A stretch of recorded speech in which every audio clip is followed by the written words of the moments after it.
obviously the last game of the season. It may potentially be the last game for a few players in the team. I was wondering if you're able to update on those situations. Obviously, there's Fabio, there's Tim Ream, Niskins. No, it's not anything official from the club right now. We didn't say nothing official. Of course, Tony can spoke about the Fabio situation. Of course, his words is on that situation, like our board as well.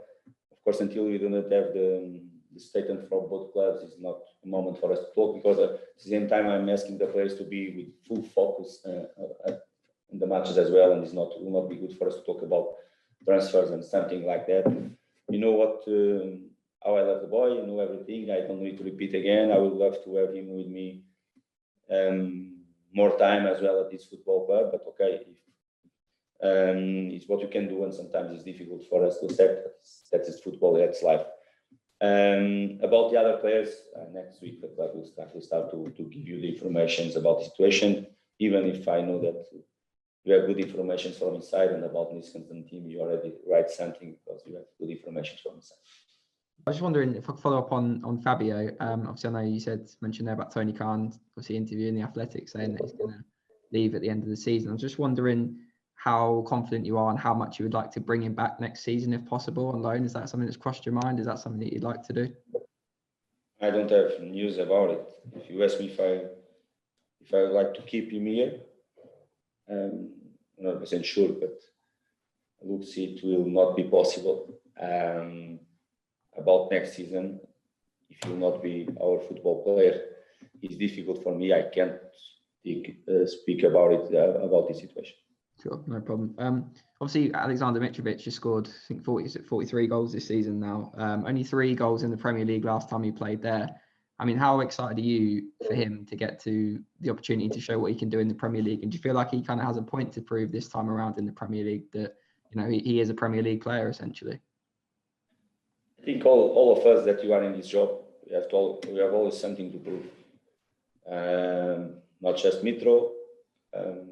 Firstly, we as a football club, we have something to prove. Like all the other clubs, they have to fight for something important in that competition. Different goals for different clubs, but I think everyone has something to prove in his careers, in his lives as well. And it's not just one player, it's not just Mitro or the player A, B, C, or D. For me, it's not like that. And we as a club, we have to be to try to be as strong as we can. And we as a football club, you have to prove our quality and to prove that you are able to compete more than one season in Premier League. This is the main thing for me. And of course, we'll come after the individual things and the individual player situation that as always is not the most important thing for us. I understand your question. Of course, he scored 3 goals the season before, but probably 3 seasons before, even if the club got relegated, I think he scored 10 or 11. I'm not sure about it. Of course, the highlight was in the last season, but he didn't play. He didn't play enough games probably to score more goals. I wasn't here. I'm not the right person to talk about it. Even it's not important to me, to be honest, because Mitro never scored more than 30 goals in championship and already scored more than 40. Okay, and he's not didn't repeat the last few seasons in championship in number of goals. He scored much more. Next season will be a different season for all of us, for the club, and we have to prepare ourselves in the best way. What I can tell you that is my feeling: the good football players and the very good football players, they can play in any competition in the world, and it's up to us to keep creating the moments for him to take the best from him. It's my job, not just from him, from the other strikers that you have. And this is my job, and it's our job as a club. And just finally, I think you said after the Luton game that a big part of why you took the Fulham job was obviously you wanted to be a Premier League manager again, and obviously you had some other things to consider before you took the job.